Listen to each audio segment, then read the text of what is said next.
तो हमने बात करी हुई थी 5.2 के 7th क्वेश्चन तक की, ठीक है ना। यानी हमने एपी के जो है आपका 5.2 एक्सरसाइज के 7th क्वेश्चन की बात करी थी। उससे जस्ट पहले आपका एक क्वेश्चन है 6th क्वेश्चन, वो हमने स्किप कर दिया था, यानी आप लोगों के लिए छोड़ा हुआ था, पर कुछ प्रॉब्लम्स आ रही शायद 6th क्वेश्चन में, तो 6th क्वेश्चन को डिस्कस कर रहे हो वापस, ठीक। 6th क्वेश्चन है कुछ आपका, check whether -150 is a term of the AP 11,8,5,2। तो बताना है कि आपका -150 इसका एक टर्म होगा या नहीं होगा, ठीक। इसका मीनिंग क्या है देखिए क्वेश्चन का, कि आपका क्वेश्चन किस तरह से दिया था, 11 फिर 8 फिर 5 फिर 2, ठीक, up to and so on. तो इसमें जब आगे की ओर बढ़ेंगे हम, तो -150 यहाँ आएगा या नहीं आएगा, उसका डिस्कशन हमें करना है, ठीक। तो -150 आएगा या नहीं आएगा, ये चेक करने के लिए हम क्या कर सकते हैं, इस पैटर्न को आगे बढ़ा सकते हैं, और हम करीब करीब -150 के करीब पहुंचे हैं, तो पता चल जाएगी आपका -150 आ रहा है या नहीं। तो ये मेथड थोड़ा सा लेंदी हो जाएगी, ठीक। हमें ऐसे इस तरह इस वे में हम आगे बढ़ेंगे, तो ये काफ़ी ज़्यादा हमें टर्म्स लिखनी पड़ेंगी।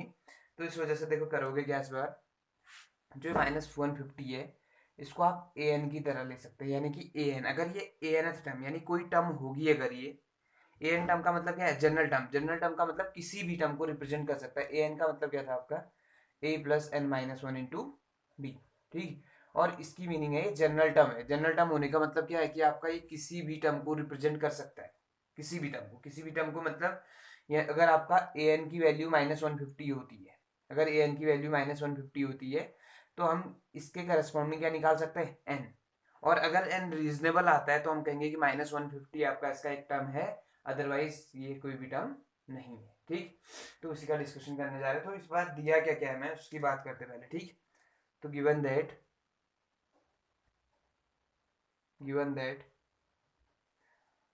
ए इक्वल्स टू दिया हुआ आपको 11, ए इक्वल्स टू 11 समझ रहे होंगे, आपका पहला टर्म 11 है।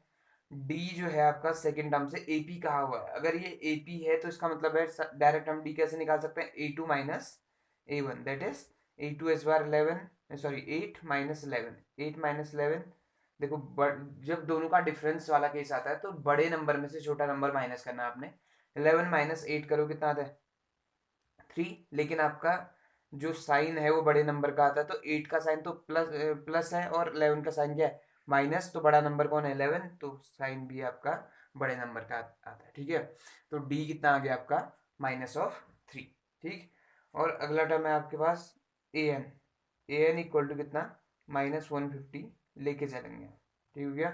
अब यहाँ पे लिखेंगे टू फाइंड, तो फाइंड क्या करना है, एन। चेक करेंगे कि आपका एन जो है आपका रीजनेबल आता है या नहीं आता है।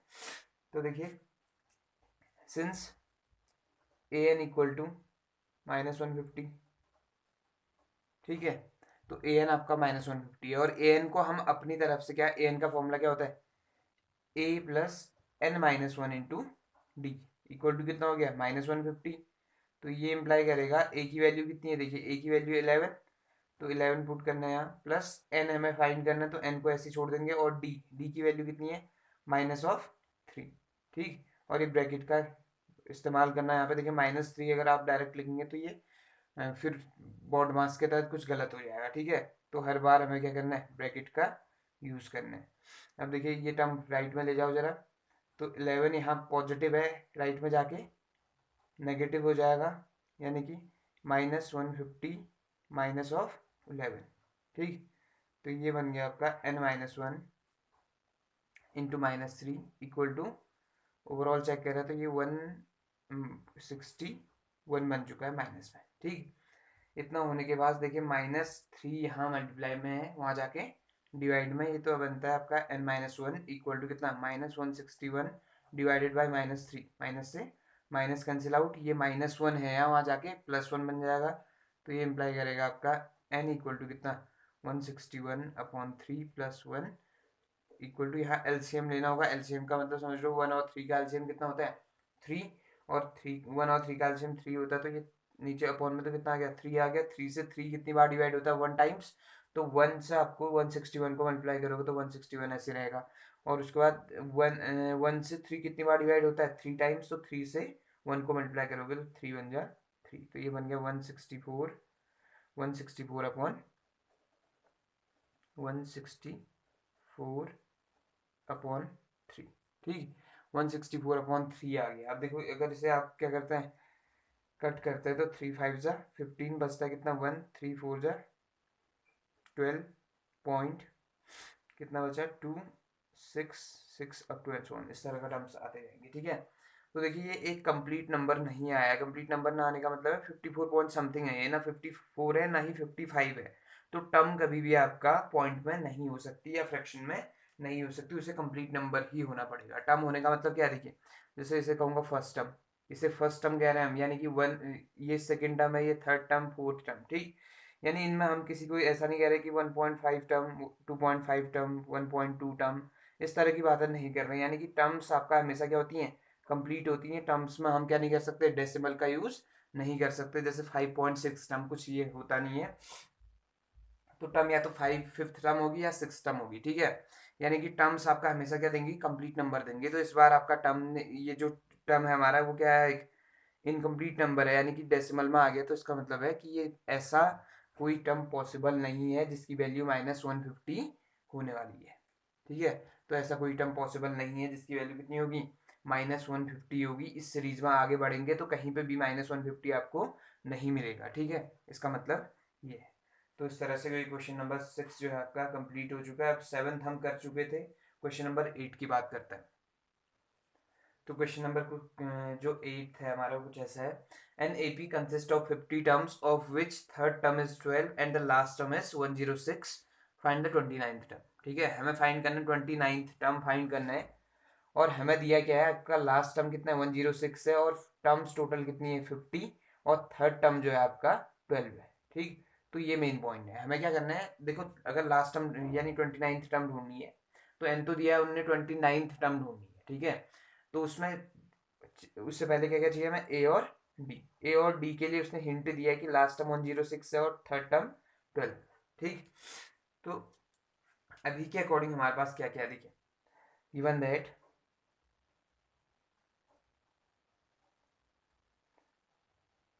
एन इक्वल्स टू कितना दिया हुआ है, 50, टोटल टर्म्स कितनी है, 50 है, तो एन इक्वल्स टू कितना दिया हुआ है, 50 दिया हुआ है, ठीक है। Third term is 12, a three equal to कितना दिया है हमें, 12 दिया हुआ है, ठीक। ए3 12 देने का मतलब समझ रहे हो, आपका थर्ड टर्म कितनी दी हुई है, 12 दी है, और लास्ट टर्म कितनी है, 106, लास्ट टर्म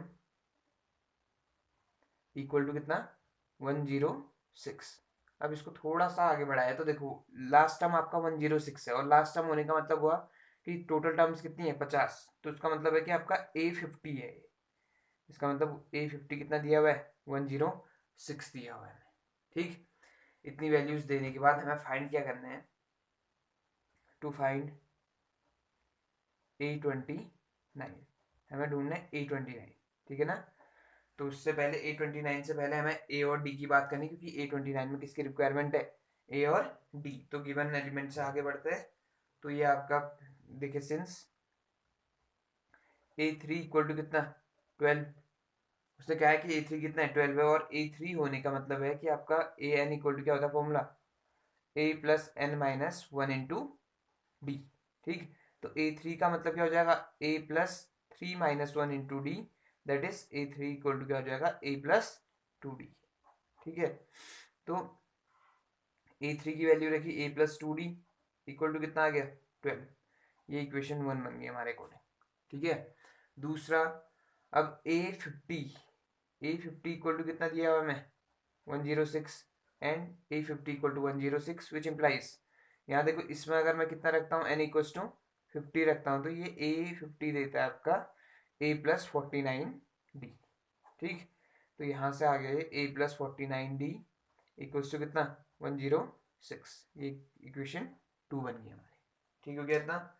अब देखो इन इक्वेशन को क्या करोगे, सॉल्व करोगे, तो अब क्या करना है, देखो इक्वेशन 1 और इक्वेशन 2 को माइनस करना है। माइनस करूंगा तो ये माइनस क्यों करा, एलिमिनेशन मेथड का यूज करने वाले हैं। एलिमिनेशन मेथड का यूज कब करते हैं, जब कोफिशिएंट क्या कर लेता हम, सेम कर लेते हैं। तो इस बार एक ही कोफिशिएंट जो है वो दोनों में सेम है, तो इस बार डायरेक्ट ही आप किसका यूज कर रहे हैं, एलिमिनेशन मेथड का। यहाँ पे लिख देना equation 1 minus equation 2 equation 1 minus equation 2 करने जा रहे हैं, तो ये देखिए ये माइनस प्लस है तो माइनस, प्लस है तो माइनस, और यहाँ आपका प्लस है तो ये माइनस आ जाएगा, ठीक है। तो इतना आने के बाद ये देखिए ए से ए कैंसिल आउट, यहाँ देखना 2d माइनस 49d हो क्या रहा है, देखो 2d माइनस 49d वाली टर्म आई है हमारे पास। 2d माइनस 49d अगर आपका अपोजिट साइन दिखता है, अपोजिट साइन का मतलब देखो 2d का साइन कैसा है, पॉजिटिव है, और 49d का साइन कैसा है, नेगेटिव है। अपोजिट साइन दिखते ही आपको क्या करना है, हर बार बड़े नंबर में से छोटा नंबर माइनस करना है। बड़ा नंबर कौन है, 49d, उसमें से 2d को क्या कर दो, माइनस करोगे तो ये आंसर आएगा 47d आता है, ठीक। अब साइन उस नंबर का लगाना है जो बड़ा है आपका, तो बड़ा कौन है, 49 है, तो इसका मतलब उसका साइन कैसा है, नेगेटिव, तो आंसर कैसा आएगा, नेगेटिव आएगा, ठीक। तो ये दोनों तो कैंसिल आउट हो गए ए से, यहाँ क्या बच गया, माइनस ऑफ 47d बच चुका है हमारे पास, ठीक। और दूसरा राइट में फिर देखना है, देखो 12 माइनस कितने की कंडीशन आ रही, 106, ये देखो 12 माइनस 106, तो 12 माइनस 106 फिर से अपोजिट साइन है। अपोजिट साइन का मतलब हर बार है एक पॉजिटिव एक क्या, नेगेटिव हो जाना। ये देखिए ये पॉजिटिव है, ये नेगेटिव है, कोई भी पॉजिटिव कोई भी नेगेटिव हो सकता है। तो बड़े में से छोटे नंबर को फिर माइनस करो, यानी 106 माइनस 12 कितना आता है, देखिए ये बचा 4, और ये 10 माइनस 1 कितना, 9, 94 बचता है। लेकिन 94 तो बचा, लेकिन इसका जो साइन है वो कौन डिफाइन करेगा, बड़ा नंबर। बड़ा नंबर कौन है, 106, तो 106 का साइन कैसा है, नेगेटिव है, तो इसलिए ये आपका नंबर क्या आएगा, नेगेटिव आएगा, ठीक। तो माइनस ऑफ 94 आ चुका है। अब देखिए आपको करना क्या है, डी यहाँ देखो -47 मल्टीप्लीकेशन में है, तो वहां जाके डिवीजन में, तो ये -94 डिवाइडेड बाय कितने से, -47, तो माइनस से माइनस गया, 47 से 94 कटता है कितने टाइम्स, 2, तो डी की वैल्यू आ चुकी है आपका कितना, 2। अब डी आने के बाद आपको क्या करना है, डी की वैल्यू को सब्स्टिट्यूट कर देना, या तो इक्वेशन 1 में या इक्वेशन 2 में। Now substituting the value of d in equation first, तो फर्स्ट इक्वेशन में सब्स्टिट्यूट करिए किसकी वैल्यू, डी की वैल्यू को अगर फर्स्ट इक्वेशन में सब्स्टिट्यूट करते हैं तो क्या मिलता है, देखिए पहली इक्वेशन है क्या, a plus 2d equal to कितना, 12, विच इम्प्लाइज a ऐसी रहा, d का वैल्यू रखते हैं तो ये आपका 12, which implies a plus 4 equal to कितना, 12, which implies a equal to कितना, 12 माइनस 4 दैट इज 8, तो ये इम्प्लाई करता है a इक्वल टू कितना आ चुका हमारे पास, 8, ठीक है ना। तो a की वैल्यू आ गई आपका 8, और d है आपके पास कितना, d है 2, ठीक। इस तरह से हम काम करेंगे। तो अब जो a की वैल्यू है और d की वैल्यू है सब्स्टिट्यूट करने वाला है हम कहाँ, A29 में। हमें फाइंड क्या करना था, एक्चुअल में A29 फाइंड करना था। अब नीचे से अगला लाइन से लिखेंगे देयरफॉर द A29 का मतलब अगर इस पे वैल्यू रखें तो a plus n minus one into d, n minus one into d का मतलब हो गया आपका इस बार a प्लस कितना 28d, ठीक। तो a प्लस 28d का मतलब क्या हो गया, a की वैल्यू रखो कितनी है 8 प्लस 28 ऐसे रहा, d की वैल्यू कितनी है 2, तो इसे सॉल्व करें तो 8 प्लस कितना आ रहा है 28 टू जा कितना 56, और ऐड करोगे तो ये आपका 64, यानी कि आपका क्या 29th जो टर्म है A29 जो रिक्वायर्ड था हमें, which implies A29 equal to कितना आ रहा है हमारे पास 64 आ रहा है, ठीक। तो देखिए हमें पहले पता करना है कि किस किस चीज़ की रिक्वायरमेंट है। देखो A29 स्टार्टिंग में चेक कर लूँ, A29 इक्वल टू इस फॉर्मूले की मदद से, तो A प्लस क्या देता है 28d देता है, ठीक। तो कौन कौन अननोन है इसमें, बस A और D। तो हम A और D को फाइंड करने के लिए उसने इतने बड़े हिंट दिए हुए, यानी कि ये सारी चीज़ें किसको फाइंड करने के लिए, ए और डी को फाइंड करने के लिए, और उन्हीं की मदद से ए और डी आते ही हम क्या करेंगे A29 की वैल्यू इस तरह से फाइंड कर सकते हैं, ठीक है। तो मैं जो मेथड बताई थी किसमें, लीनियर इक्वेशंस को सॉल्व करने के लिए कितनी मेथड्स थे हमारे पास, 3, सब्स्टिट्यूशन मेथड, एलिमिनेशन मेथड और क्रॉस मल्टीप्लिकेशन मेथड, उनका ज्ञान होना जरूरी है। उसी की मदद से हम क्या कर पाएंगे, इनको एलिमिनेट या इनको आपका सब्स्टिट्यूट करके सॉल्व करा जा सकता था। तो इस तरह से काम करेंगे हम इस बार, ठीक। तो क्वेश्चन नंबर 8 हमारा कंप्लीट होता है। इसकी जो 29th टर्म है वो 64 आ चुकी है, ठीक है। अब बात करते हैं क्वेश्चन नंबर 9 की। क्वेश्चन नंबर 9 है आपका, if the third term of an and sorry, if the third term and ninth term of an AP are 4 and minus 8 respectively, which term of this AP is 0. ठीक, तो हमें दिया क्या है, इस बार हमें दिया हुआ है आपका थर्ड टर्म. ठीक, थर्ड टर्म जो कि कितना है 4 है, और नाइन्थ टर्म कितना है हमारे पास -8. थर्ड टर्म 4 है और नाइन्थ टर्म आपके पास कितना है -8. ठीक, ये टर्म्स देने के बाद उसने कहा कि थर्ड टर्म आपका 4 और नाइन्थ टर्म -8. अब ढूंढना क्या है हमें कि आपका कौन सा टर्म क्या है 0, यानी कौन सा टर्म 0 है, यानी ये चीज़ क्या दी है हमें, ए एन दी हुई है, हमें ढूंढना है एन फाइंड करना है. ठीक है, तो एन फाइंड करना है, तो उसके लिए हमें देखो ए एन का फॉर्मूला, देखो ए एन दिया हुआ है, तो ए एन का फॉर्मूला क्या होता है, a plus n minus one into d. ठीक, इसमें ये नोन है, ये फाइंड करना है एन, तो इन दोनों को पहले ढूंढना पड़ेगा ए और डी, जो कि इन दोनों की मदद से ढूंढूंगा, थर्ड और नाइन्थ टर्म की मदद से. ठीक, थर्ड और नाइन्थ टर्म देने का मतलब है कि आपका 4 और -8 दिया है, तो इसकी मदद से मैं क्या ढूंढने वाला हूँ, ए और डी यहाँ से मिल जाएगा. ए और डी मिलने के बाद ए एन पता है हमें कितना है 0 है, सब्स्टिट्यूट करने के बाद हम क्या निकाल लेंगे, एन निकाल लेंगे. ठीक है, तो इसका सॉल्यूशन स्टार्ट करते हैं. तो हमें दिया हुआ है टर्म्स क्या क्या दिए हैं, देखें, given that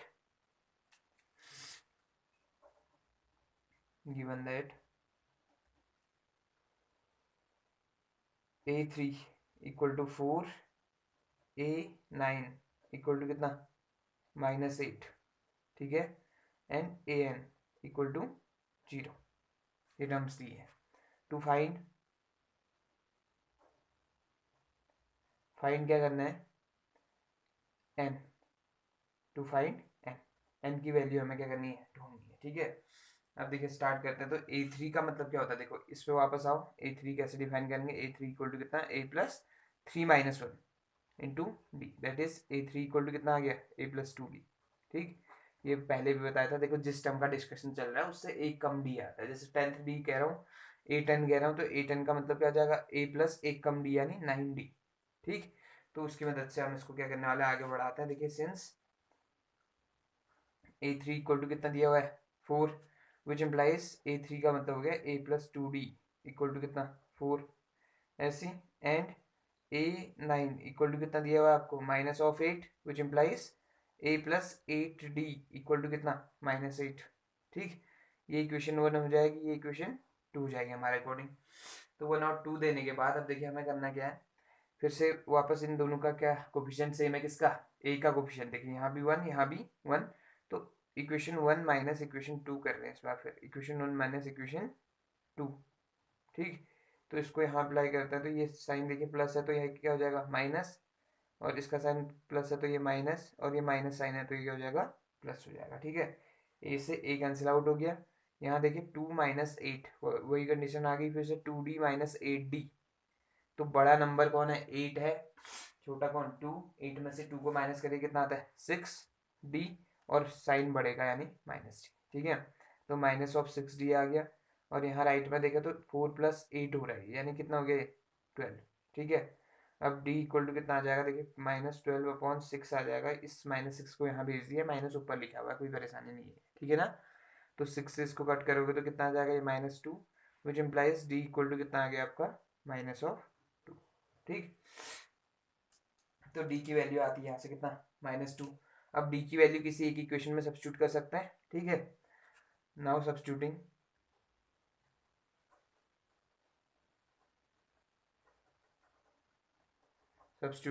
the value of d in equation first equation में रख रहे हैं किसकी वैल्यू, d की वैल्यू को फर्स्ट इक्वेशन में रखना है. ठीक है, d की वैल्यू फर्स्ट इक्वेशन में रखते हैं तो क्या आ जाएगा, फर्स्ट इक्वेशन है क्या, a plus 2d equal to कितना 4, विच इम्प्लाइज a ऐसी रहा प्लस 2 इंटू डी, डी की वैल्यू -2 इक्वल टू क्या 4, which implies a -2d, sorry 4, a -2 into 2 कितना 4, और माइनस क्यों आ, देखिए plus into minus is minus, equal to कितना 4, which implies a equal to कितना 4 प्लस 4 इक्वल टू कितना 8. ठीक, तो ये कंडीशन आ गई, यानी कि d की वैल्यू जो है हमारी, सॉरी a की वैल्यू a इक्वल टू कितना 8 आ चुका है. ठीक, a की वैल्यू 8 आने के बाद अब देखिए हमें ढूंढना क्या है, कौन सी टर्म 0 होगी. कौन सी टर्म 0 होने का मतलब है कि आपका an दिया हुआ है हमें कितना एन की वैल्यू दी हुई है, हमें फाइंड करना है कि कौन सी टर्म इसमें से यानी कि जीरो होने वाली है, यानी एन ढूंढना है। ठीक, एन ढूंढना है तो उसके लिए हम कहेंगे फिर से since a not equal to क्या zero, which implies a not equal to zero दिया हुआ है हमें। ठीक है, ए नॉट का sorry a n equal to कितना दिया हुआ है जीरो, ए एन जीरो देने का मतलब है a plus n minus one into d क्या दिया हुआ है जीरो दिया हुआ है।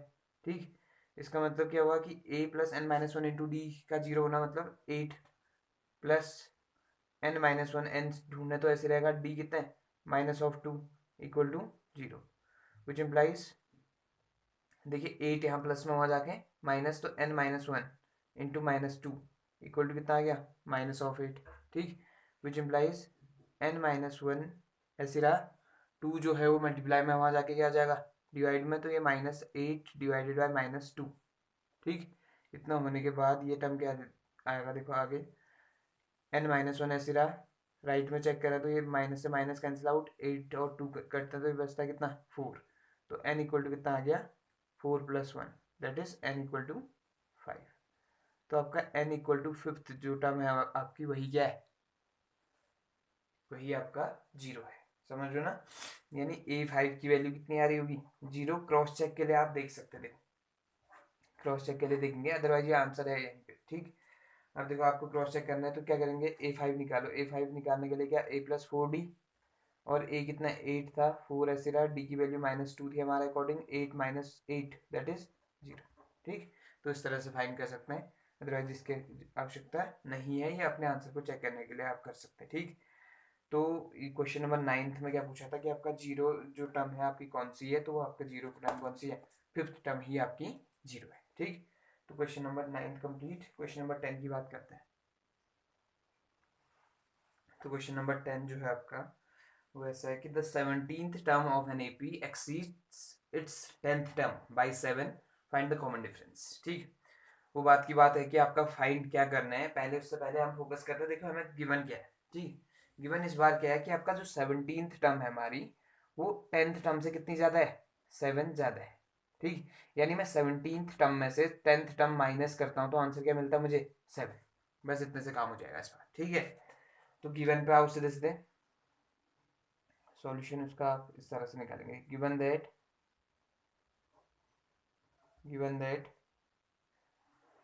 A17 minus A10 equal to कितना दिया हुआ है 7, बस इसी से काम होना है। ठीक है ना, टू फाइंड फाइंड क्या करना है D common difference, D find करने वाले हम। ठीक है, तो देखो हमें दिया है A17 minus A10 equal to 7, ज्यादा सोचना नहीं है, देखो क्वेश्चन को थोड़ा गौर से पढ़ना। 17th term of an AP exceeds its 10th term by 7, यानी 17th टर्म जो है आपका वो कितना ज्यादा है 7 ज्यादा है किससे 10th टर्म से, यानी 17th टर्म में से 10th टर्म को अगर माइनस करना हो तो आंसर कितना बचता है 7 बचता है, क्योंकि 17th टर्म 7 ज्यादा है। ठीक है, अब देखो हमें क्या करना है, since A17 minus A10 equal to कितना 7 दिया हुआ है, विच इम्प्लाइज A17 का मतलब कितना होता है, A17 को निकालता है देखो, सिंस AN इक्वल टू कितना A plus n minus one into d, which implies A17 कितना आ जाएगा A plus 17 minus one into d, that is A17 equal to कितना आ गया A प्लस 16 डी। ऐसी A10 क्या आने वाला है, A10 इक्वल टू कितना आ जाएगा A प्लस 9 डी। एक कम डी याद कर लो, जैसे आपका क्या है A17 निकालना तो एक कम डी यानी कितना 16 डी, A100 निकालना है तो एक कम डी यानी कितना डी आ जाएगा 99 डी आ जाएगा। ठीक, तो इस तरह से इसकी वैल्यूज रखता है, तो A17 की वैल्यू क्या आ जाएगा, विच इम्प्लाइज इसको यहाँ से आगे बढ़ाते हैं, विच इम्प्लाइज A17 कितना है A प्लस 16 डी, ये सिर्फ A17 की वैल्यू है, माइनस A10 की वैल्यू कितनी है A plus 9 d equal to कितना आ गया 7। ठीक हो गया इतना, तो ये विच इम्प्लाइज आगे बढ़ाए जरा इसको थोड़ा सा, तो A प्लस 16 डी ऐसे रहा, ब्रैकेट के अंदर माइनस को भेजते तो minus A minus of 9 d equal to कितना 7। अब देखो A से A कैंसिल आउट हो गया, 16 डी में से 9 डी माइनस करो तो जरा कितना आता है 7 डी आता है, और राइट में कितना है आपका 7, 7 मल्टीप्लीकेशन में है, वहां जाके डिवाइड में तो 7 डिवाइडेड बाई 7 यानी कैंसिल होकर कितना आ गया 1, which implies D equal to कितना आ चुका है 1 आ चुका है। ठीक, तो डी की वैल्यू ही फाइंड करनी थी हमें, यानी कि सिर्फ कॉमन डिफरेंस फाइंड करना था। तो आपका डी की वैल्यू कितनी आ गई 1, तो नीचे से लिख देंगे देयरफॉर या hence the common difference d equal to कितना 1। ठीक हो गया। तो इस तरह से वैल्यू फाइंड करनी है। देखो क्वेश्चन हमें क्या चाहिए, एक फॉर्मूला, सिर्फ और सिर्फ एक फॉर्मूला है पूरी एक्सरसाइज में, सिर्फ और सिर्फ कौन, a n equal to a plus n minus one into d. बस इसी को अरेंज करना आगे पीछे। कभी आपको एन पूछ रहा है, कभी ए एन पूछ रहा है। अभी तक के क्वेश्चन में सिर्फ बात किसकी हुई है, या तो एन फाइंड करना है या ए एन फाइंड करना है। उसके लिए हिंट दिया हुआ है आपको कि किस तरह से हमें ए और डी फाइंड करना है। ठीक, तो सिर्फ एक फॉर्मूला और आपका पूरी की पूरी 5.2 जो एक्सरसाइज है इसी पे बेस्ड है। तो इसलिए इसको थोड़ा सा ध्यान से इसको याद करना है। ठीक है, अब क्वेश्चन नंबर 11 की बात करते हैं। क्वेश्चन नंबर 11 कुछ ऐसा है। क्वेश्चन नंबर 11, ठीक है। तो इस बार क्वेश्चन नंबर 11 कुछ ऐसा है। देखिए, which term of the AP 3, 15, 27 up to and so on will be 132 more than its 54th term. ठीक, तो पहले तो आपका गिवन है जो उस पर फोकस करता है। गिवन दैट एपी दी है हमें इस बार क्या 3, 15, 27 up to and so on. ठीक, देखो कहना क्या चाह रहा है कि आपका ए 54th टर्म का जिक्र कर रहा है, उससे कितना ज्यादा 132th टर्म ढूंढनी है हमने। यानी कि ए 54 से जो आपका 54th टर्म है उसमें कितना ऐड कर दो 132। तो इस तरह की टर्म ढूंढनी है हमने कि आपका कौन सी टर्म ए 54th टर्म से 132 ज्यादा होगी, इसकी बात कर रहे हैं। ठीक है, बड़ा आसान सा क्वेश्चन है, थोड़ा सा फोकस करो एपी पर। एपी आपका कितना दिया 3, 15, 27 अप टू एंड सो। ठीक, यहाँ से क्या क्या मिलेगा मुझे, which implies a equal to कितना 3 एंड डी इक्वल टू कितना A2 माइनस A1 होता है ना जनरली। तो A2 कितना हो गया 15 माइनस A1 का मतलब हो गया 3, दैट इज कितना हो गया 12। तो A आ गया आपका 3 और D आता है आपका कितना 12। तो A और D मिल चुके हैं AP से। अब देखो किस तरह से फाइंड करनी है। देखें, ए एन फाइंड करना है हमने। क्या फाइंड करना है, ए एन। और वो ए एन कैसा होना चाहिए, वो ए एन होना चाहिए आपका ए 54th टर्म से कितना ज्यादा 132 ज्यादा। बस इतना सा काम है। ठीक, यानी हमें क्या करना है, एक ऐसा टर्म फाइंड करना है जो 54th टर्म से 132 ज्यादा है। यानी 54th टर्म पर कितना ऐड कर दो 132 ऐड कर दो, तो उस टर्म के पास पहुंच जाएंगे आप। यानी हमें सिर्फ और सिर्फ किसका यूज करना है इस बार, a n equal to A54 plus 132। ठीक, थोड़ा सा समझने की कोशिश करना। देखो कहने का मतलब क्या था इसका, कि आपका जो भी टर्म हम ढूंढ रहे हैं, यानी रिक्वायर्ड टर्म कौन है हमारे हिसाब से ए एन। अगर हमें टर्म्स नहीं पता, हमें कौन सी टर्म निकालनी नहीं पता, तो हम क्या करते हैं हमेशा ही रिक्वायर्ड टर्म को ए एन मान लेते हैं। ठीक है, तो ये ए एन आपका इस प्रकार है इस बार कि आपका 54th टर्म को कैसे दिखाता है A54, उससे कितना ज्यादा है 132 ज्यादा है। बस इस तरह से सोचना है। वैसे एक लाइन हमें आपका सही तरीके से लिखनी आती है, तो इसका मतलब है कि हमें इसका सॉल्यूशन आता है। ठीक, तो अब देखो इसका यूज करने वाला है डायरेक्ट। आपका क्या आने वाला है ए एन की वैल्यू, यानी कि कौन सी टर्म, विच टर्म पूछा उसने था, कि हम क्या निकालेंगे यहाँ से एन की जो वैल्यू है वो फाइंड करने वाले हैं। ठीक है, तो देखो फिर जो आपका इससे आगे बढ़ाएं इससे, तो ये करना क्या है, हमें ए एन ढूंढने हैं। यानी ए एन ढूंढने का मतलब है, उसने क्या कहा था, देखिए कौन सी टर्म जो है आपका 54th टर्म से कितना ज्यादा है 132 ज्यादा है। तो हमने मान ली कि वो कौन सी टर्म है, ए एन टर्म है। ठीक, हम यहां से कहने वाले हैं let nth term be the required term,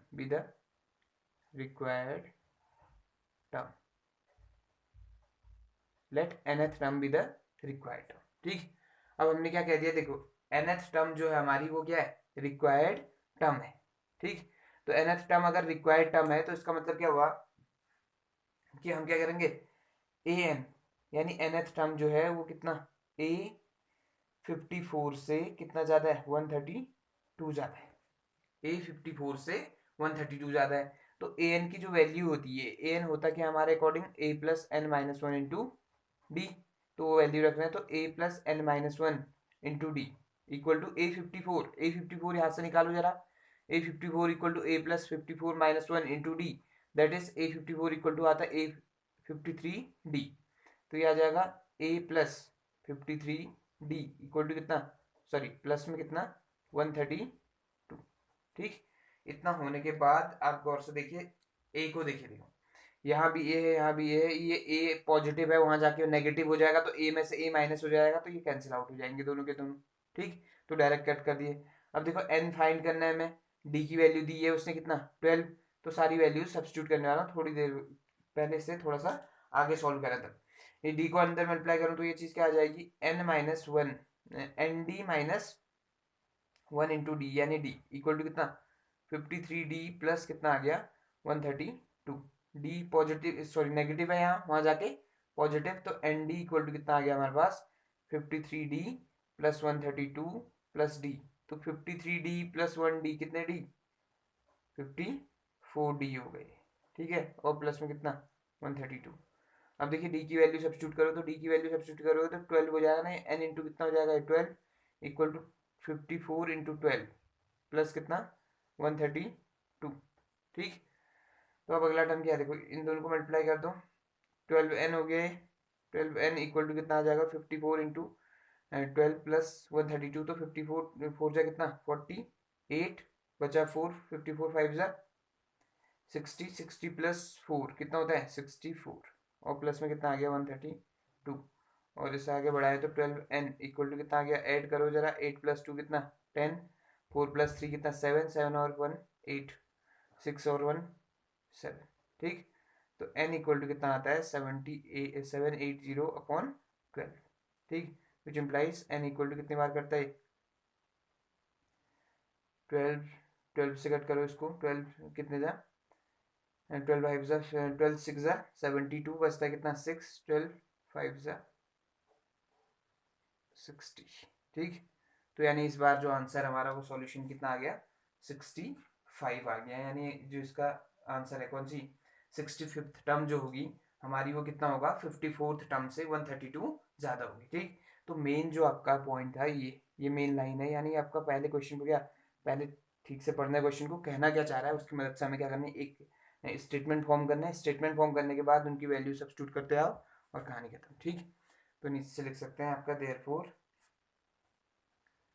65th term is 132 more than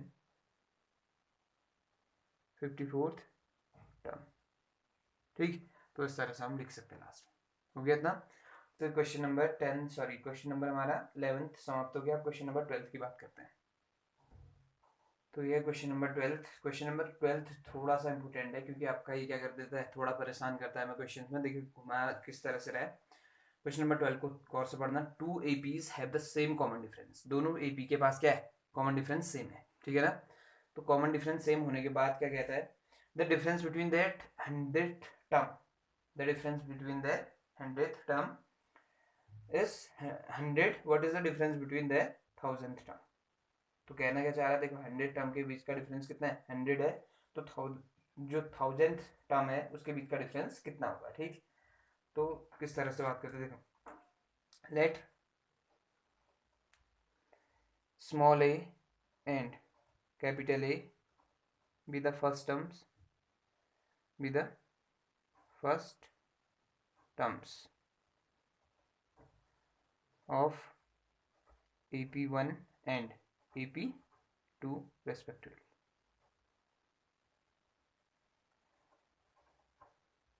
मान लिया कि आपका पहली जो टर्म है फर्स्ट एपी और सेकेंड एपी, जो दो एपी की बात कर रहा है, उसकी कौन कौन है, एक स्मॉल है एक कैपिटल है। ठीक, and the common difference, the same common difference, the same common difference be d, और सेम कॉमन डिफरेंस को क्या मान लिया डी मान लिया। ठीक है, तो क्वेश्चन क्या कहता है, देखो 100th टर्म के बीच का जो डिफरेंस था वो कितना था 100 था, यानी कि जो 100वीं टर्म के बीच का डिफरेंस था वो कितना था 100 था। तो उसी का डिस्कशन करते हैं। देखो अकॉर्डिंग टू क्वेश्चन इसकी A100 यानी कि A100 minus A100 equal to क्या आ जाएगा 100। उसने दिया हुआ है कि इनके 100th टर्म के बीच का जो डिफरेंस है वो कितना है 100 है। बस ये सिंबल है, कैपिटल से डिनोट कर रहे हैं, ये स्मॉल से डिनोट कर रहे हैं, ये पहली एपी का है, ये सेकेंड एपी का है, ठीक है। अब देखो A100, इसके अकॉर्डिंग A100 का मतलब क्या हो गया, A प्लस कितना 99D, और इसके अकॉर्डिंग क्या हो जाएगा, A plus 99D equal to कितना 100। अब देखो इसका मतलब क्या है, देखो an का मतलब क्या होता है, an equal to a plus n minus one into d, ठीक है। तो A100 का मतलब n की जगह क्या रख देना, 100 रख देना, तो a plus 100 minus one into d, that is A100 equal to कितना आ गया, a प्लस 99D आ गया, ठीक। तो ये आपका इस एपी के अकॉर्डिंग ये है A100, और दूसरी एपी के अकॉर्डिंग ये A100। और डी आपका सेम क्यों लिया है, क्योंकि उसने कहा हुआ है कि आपका जो कॉमन डिफरेंस है वो दोनों में क्या है, सेम है, ठीक। ये सेम कॉमन डिफरेंस, ठीक। माइनस को अंदर ऑपरेट करते हैं, a प्लस 99D है सिरा, minus a minus 99D equal to कितना आ गया 100, 99D से 99D गया, तो यहाँ बचता आपका a minus a equal to क्या 100। तो ये काम आएगा हमारे 1000 टर्म के बीच डिफरेंस निकालने में, ठीक। इसे इक्वेशन 1 दे दो। अब उसके बाद करना क्या है, देखो अब हमें ढूंढना है 1000th टर्म के बीच का difference. Now to find A1000 minus A1000, ये ढूंढना है, ठीक। A1000 माइनस A1000 ढूंढते हैं, तो अब यहाँ से क्या लिखेंगे, since A1000 minus A1000 equal to क्या, देखो A1000 का मतलब कितना हो जाएगा, a plus 999D minus a plus 999D, समझ पा रहे हो। a प्लस 999D कैसा है, देखो यहाँ रखेंगे n की जगह कितना 1000 माइनस वन इज 999, ठीक। तो एक बार कैपिटल स्मॉल ए की बात होगी, एक बार कैपिटल ए की बात, क्योंकि ये पहली एपी का 1000th टर्म है और ये सेकेंड एपी का 1000 टर्म है, ठीक। अब देखो माइनस को अंदर ऑपरेट करता हूँ, तो a प्लस 999D है सिरा, माइनस ये a आ गया, और ये माइनस में कितना 999D, ठीक। तो ये 999D से 999D गया, और यहाँ बचता गया है a माइनस ए, ये कहीं देखा हुआ है पहले हमने, यानी कहाँ, इक्वेशन 1 में। इक्वेशन 1 से अब नीचे से लिखेंगे देयरफॉर, ये देखो ये A1000 माइनस A1000 कितना आ चुका है, ये आ चुका है a माइनस ए, ये इक्वेशन 2 हो गई। Therefore from equation 1 and 2, from equation 1 and 2, from equation 1 and 2, equation 1 और 2 से क्या हो गया, देखें A1000 minus A1000 equal to कितना आ गया, इसकी वैल्यू कितनी आई है ऊपर 100, यानी हमें पता चल चुका है कि आपका इनके 100th टर्म के बीच का जो, सॉरी 1000 टर्म के बीच का जो डिफरेंस है वो भी कितना है 100 है, ठीक। तो इस तरह से काम करना है। ये क्वेश्चन नंबर 12 हमारा जो है कंप्लीट हो चुका है। अब क्वेश्चन नंबर 13 14 यानी दो चार क्वेश्चन और डिस्कस करते हैं, बाकी जो क्वेश्चन होंगे आज आपने होमवर्क में ही करने हैं, ठीक है ना। तो देखिए इस बार जो क्वेश्चन है 13th क्वेश्चन वो क्या कहता है, how many 3 digit numbers are divisible by 7, यानी बात करनी 3 डिजिट नंबर्स की, वो भी किससे डिविजिबल होने वाले, 7 से डिविजिबल नंबर्स की बस, ठीक।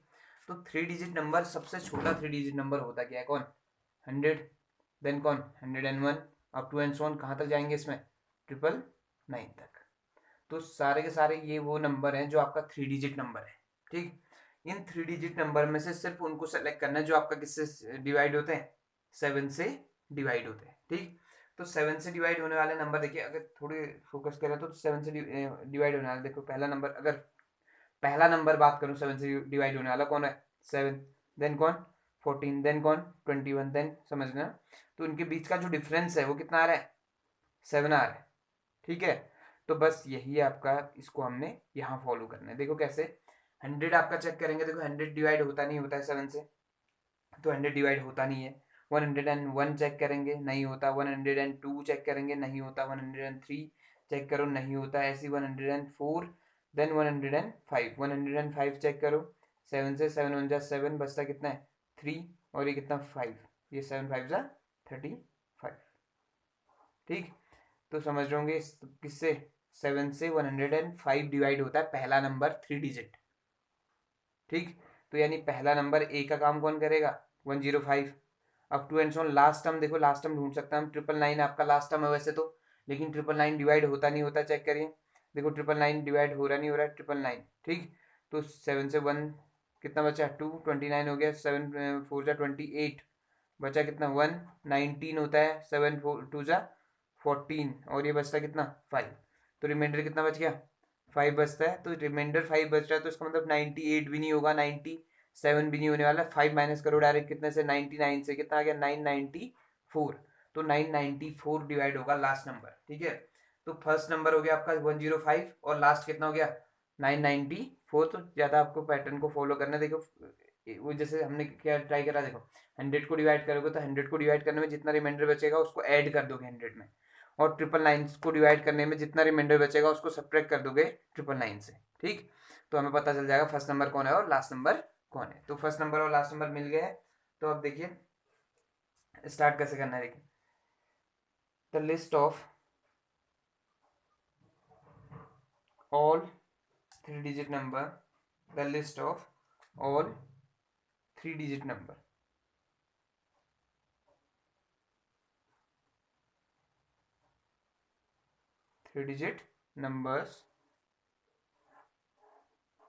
ठीक 3-digit numbers बेस करके लिखो। तो पहला कौन होगा 100, then 101 up to and so on, कहाँ तक 99 तक। लेकिन हमें किसकी बात करनी है इसमें से, 7 से डिवाइड होने वाले, ठीक। And the numbers, the 3-digit numbers, the 3-digit numbers which are divisible by, which are divisible by 7, ठीक। तो 7 से डिवाइड होने वाले नंबर्स कौन कौन होंगे। देखो पहला नंबर कौन था 105, तो दूसरा नंबर कितना होगा, ऐड कर दो इसमें 7, तो कितना है 12, तो 112 होगा कौन सेकेंड नंबर, ठीक। तो पहला नंबर आपका आ गया कौन 105, दूसरा नंबर कितना 112, तीसरा नंबर फिर 7 ऐड कर दो 1119, फिर up to and so on, last term कितना है 994, बस। तो ये आपका एक एपी है जिसका कॉमन डिफरेंस कौन है 7 है, ठीक। तो देखो जब भी टेबल की बात आएगी, जब भी किसी नंबर से डिवाइड की बात आएगी, तो वो आपका हमेशा एक एपी फॉर्म करेगी जिसका कॉमन डिफरेंस कौन होगा, वही टेबल या वही नंबर होगा जिससे हम क्या कर रहे हैं डिवाइड कर रहे हैं, क्योंकि उतना इंक्रीमेंट ही उसमें डिवाइड। जैसे देखो अगर मैं बात करता हूँ 4 से डिवाइड होने वाले नंबर, तो पहला नंबर कौन 4, दूसरा कौन 8, फिर कौन 12, तो इनके बीच का डिफरेंस कितना आ रहा है इस बार 4, ठीक। तो डिफरेंस वही आता है आपका जिससे मैं क्या कर रहा हूँ डिवाइड कर रहा हूँ नंबर को, ठीक है ना। तो इस बार ज़्यादा हमें सोचना नहीं है, सिर्फ और सिर्फ नंबर को डिवाइड जिससे कर रहे हैं वही आपका कॉमन डिफरेंस का काम करेगा हमारे पास, ठीक है। तो हमें ढूंढने क्या है नंबर ऑफ टर्म्स, यानी कितने, how many 3-digit numbers divisible by 7। तो हमें क्या ढूंढने नंबर ऑफ टर्म्स, यानी कितने नंबर ऐसे हैं जो आपका कितने से डिवाइड होते हैं 7 से डिवाइड होते हैं, और वो क्या होने चाहिए 3-digit नंबर होने चाहिए, ठीक। तो हमें यहाँ से क्या क्या मिलता है, देयरफॉर ए इक्वल टू कितना 105, और डी निकालने के लिए क्या करोगे A2 माइनस A1, यानी 112 माइनस 105, यानी कि सीधे सीधे कितना हो गया 7, 7 भी लिख सकते थे। अब डी से 7 आ गया। अब हमें ढूंढना है एन, एन तो फाइंड करना है, उससे पहले ए एन इक्वल टू कितना है हमारे पास, ए एन यानी लास्ट टर्म है इस बार कितना 994, ठीक। तो ए एन आपका 994 है, इसी की मदद से क्या फाइंड करना है, फाइंड एन, टू फाइंड, ठीक है। हमें फाइंड क्या करना है एन फाइंड करना है। तो हमें पता है देखो since a n equal to कितना है 994 है इसके अकॉर्डिंग, ठीक है। विच इम्प्लाइज ए एन की वैल्यू क्या होती है a plus n minus 1 into d equal to 994 हो गया। विच इम्प्लाइज ए की वैल्यू कितनी होगी 105 plus n minus 1 into d, d की वैल्यू कितनी दी है हमें 7 इक्वल टू कितना 994, विच इम्प्लाइज 105 यहाँ एडिशन में वहां जाके सब्ट्रैक्शन में आएगा, तो ये n माइनस 1 इंटू डी ऐसे रहा, ये जाएगा आपका 994 माइनस कितना 105, तो ये इम्प्लाई करता है n माइनस 1 इंटू 7, और यहाँ माइनस करोगे तो देखो 994 में से 105 को आपका क्या करना है माइनस करना है, तो ये कितना बचता है देखो 14 minus 5 is 9, 8 minus 0 is 8, 9 minus 1 is 8, तो 889 बचता है हमारे पास, ठीक है।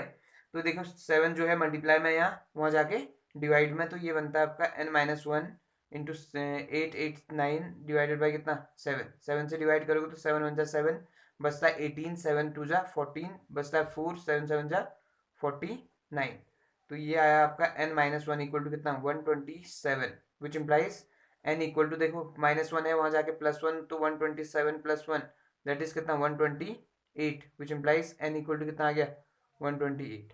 तो ये आपका 128 जो टोटल नंबर किससे डिवाइड होने वाले हैं 7 से डिवाइड होने वाले 3 डिजिट नंबर जो टोटल होंगे वो कितने होंगे 128 नंबर होने वाले हैं। ठीक, तो इस तरह से हमें क्वेश्चंस करने हैं इसके। तो 13 क्वेश्चन हम कर चुके हैं आज। आपको बात करनी है क्वेश्चन नंबर 14 से लेके आप 20 क्वेश्चन हैं इसके। तो जितने क्वेश्चन आप कर सकते हैं, कुछ क्वेश्चन फिर नेक्स्ट सेशन में डिस्कस करेंगे और फिर बात करेंगे हम sum of n terms of an AP की। ठीक, तो जितने क्वेश्चंस में प्रॉब्लम होती है आज आपने बताना, अदरवाइज मैं 13 क्वेश्चन के बाद डायरेक्ट आपका सम ऑफ फर्स्ट एन टर्म्स का डिस्कशन कर दूंगा। ठीक है, तो जितने क्वेश्चन में प्रॉब्लम होगी तो आप आज हमें उस चीज़ को बता सकते हैं। ठीक, तो नेक्स्ट सेशन में मिलता है आपके sum of first n terms of an AP के साथ।